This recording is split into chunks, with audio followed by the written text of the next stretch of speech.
But I tell you the truth now, although it is not my language, but since that group based their argument on this term and shay, and now although I don't, again I say, although I do not speak Tagalog, but I think the first group is the right group. Why?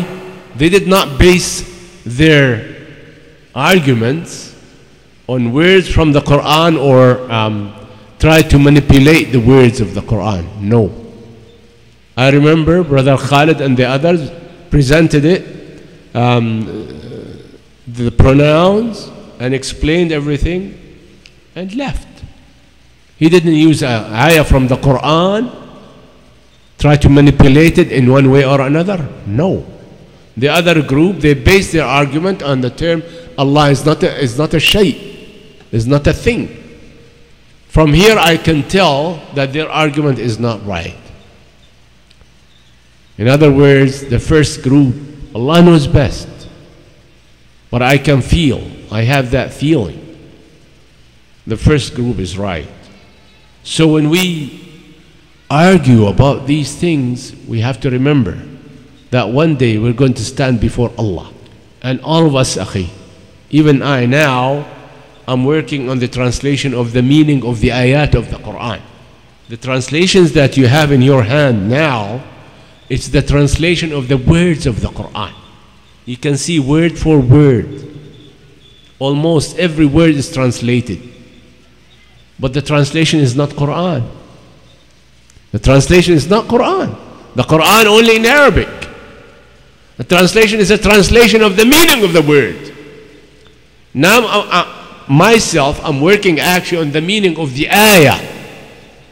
See, there's a difference when you give the meaning of one word, each word, and when you take the whole ayah as a block. You take this ayah and give the meaning, translate the meaning of it, and not of my own head. You should see me when I'm working. How many tafsir, how many exegetes, how many commentators I have in front of me and in the computer. So many. Just to make sure I pick the right meaning of the ayah itself, not the words. And this will be the first of its kind. It will be the first of its kind. It's not the meaning of the words, it's the meaning of the ayat. So again we say, akhi, the basic rule in terms of the names and attributes of Allah, the basic rule in terms of the names and attributes of Allah, is that we call Allah with the names He called Himself. We never give Allah a name of our own. Well, I think it's nice to call Allah this. For instance, it's nice to call Allah the engineer. Hey, wait a minute, akhi. Don't get carried away. Did Allah call Himself engineer in the Qur'an?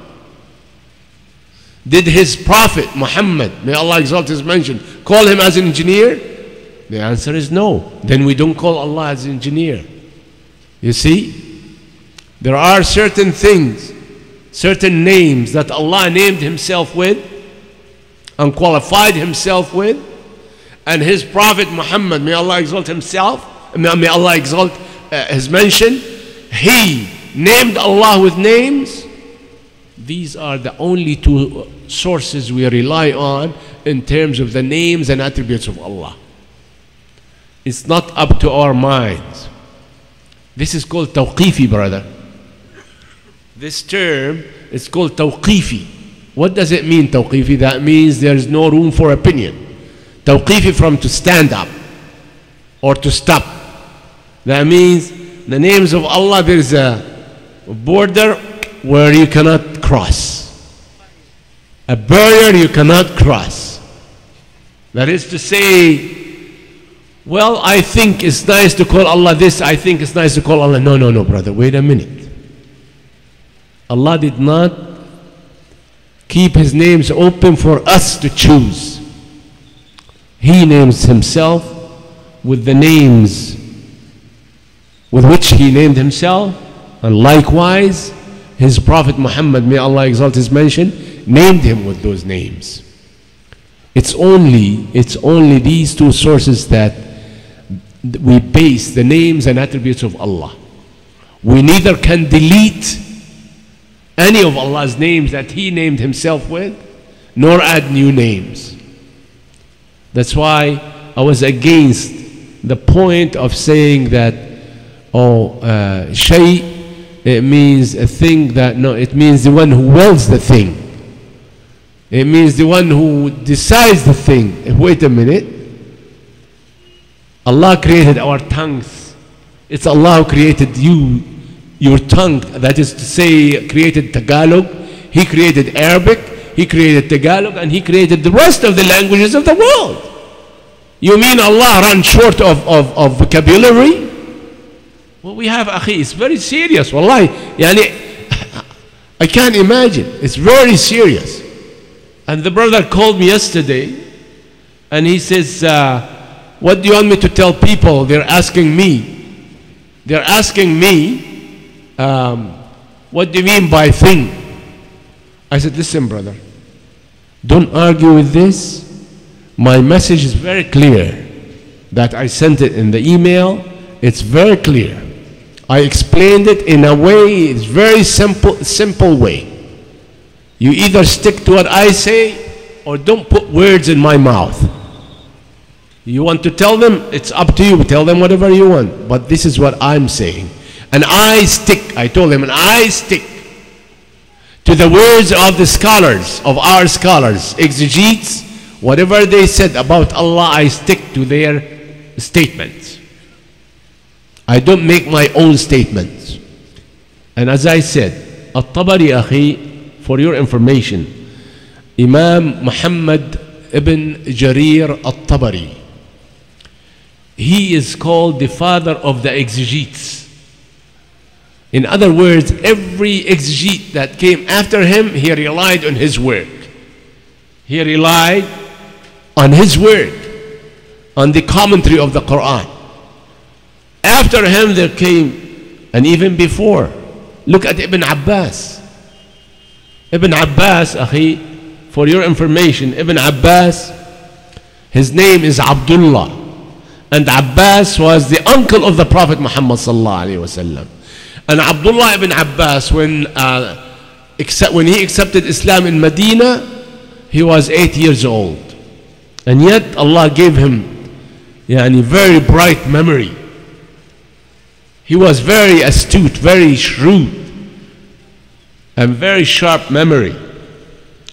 And the Prophet ﷺ said, "Oh Allah, teach him ta'weel." Ta'weel is the commentary on the Qur'an, interpreting the Qur'an. The Prophet ﷺ asked Allah to teach Abdullah ibn Abbas interpreting the Qur'an. And Abdullah ibn Abbas commented on this ayah, قُلْ أَيُّ شَيْءٍ أَكْبَرُ شَهَادَةٍ. Say, what is the greatest thing in terms of testimony? Ibn Abbas said, it means Allah is a thing. Allahu Akbar. And of course, bearing in mind that Allah, لَيْسَ كَمِثْلِهِ شَيْءٍ. There is nothing that resembles Allah. Nothing that is similar to Allah. Ibn Abbas said that, the companion of the Prophet sallallahu alaihi wasallam. The Prophet sallallahu alaihi wasallam said Allah is a thing. Allahu Akbar. The Prophet sallallahu alaihi wasallam himself said Allah is a thing in terms of this ayah and other ayat. The Prophet sallallahu alaihi wasallam asked one of the companions, do you know what is the greatest thing? He said, Allah. Allahu Akbar. Then after that, all the companions believed in what the Prophet ﷺ said. And after the companions, the tabi'een. The tabi'een, that means the generation that came or succeeded the companions of the Prophet ﷺ. Because the Prophet ﷺ said, the best of people are my generation. That was the generation of the Prophet ﷺ. ثُمَّ الَّذِينَ يَلُونَهُمْ. Then the generation that will succeed. ثُمَّ الَّذِينَ يَلُونَهُمْ. They're the best. And those generations believe that Allah is a thing, according to the words of the ayah that here, and the ayat, not ayah, not one ayah. There are many ayat that Allah Tabarak wa Ta'ala refers to Himself as a thing. But as I told you, a thing is not like this stone. Allah does not resemble any of the things that He created. And Allah calls other things things. But because لَيْسَ كَمِثْلِهِ شَيْءٍ, there is nothing that resembles Allah. I want you to understand this, akhi, so that when they argue with you, you tell them that, listen, you're not really a scholar, and the scholars are saying that Allah calls Himself a thing, and we're satisfied with this. For the advantage, for the benefit of yourself, akhi. Tomorrow you might meet somebody who represents the other group and tell you, what do you say that thing, Allah is this, and try to play with words. You better say, well, we heard that the scholars called Allah a thing, and Allah, nothing resembles Him, and we believe in that, and that's it. And I do not really advise you to go in discussion with those people.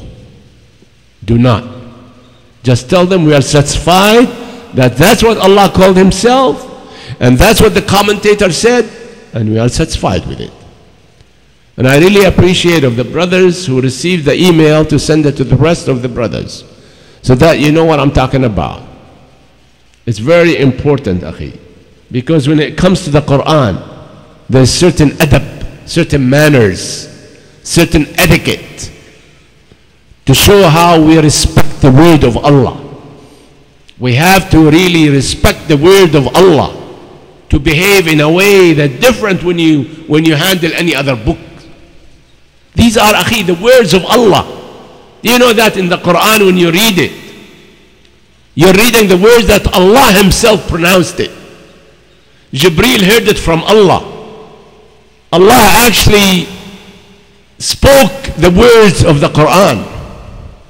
Jibreel heard it, and Allah commanded Jibreel to take whatever he heard down to Muhammad sallallaahu alaihi wasallam.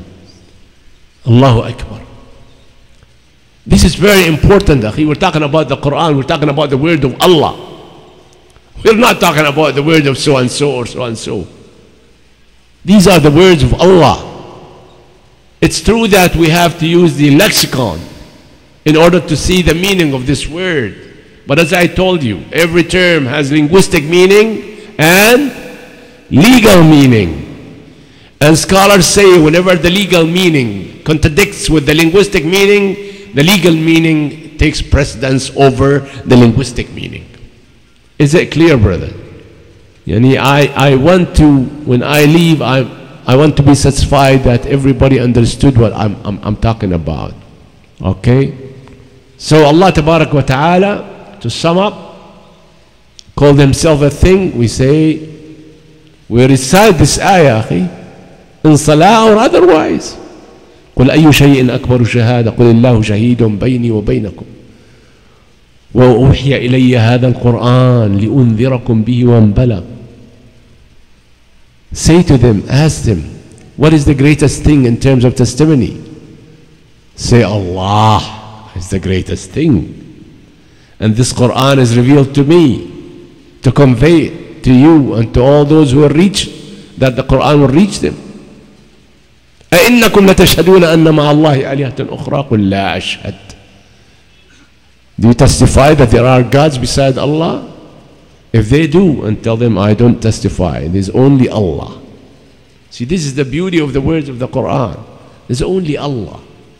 And it's actually a sign of submission of the person who reads the Qur'an and he accepts everything in the Qur'an, including when you read that Allah calls Himself a thing. Say, Alhamdulillah, I accept that. I accept it. I don't try to delete it. This is Qur'an. Allah promised to preserve it until the day of resurrection. Until the day of resurrection. Allah promised to keep it until the day of resurrection. In other words, to protect it. No words to be added, no words to be deleted from the Qur'an. He says, إِنَّا نَحْنُ نَزَّلْنَا الذِّكْرِ وَإِنَّا لَهُ لَحَافِظُونَ.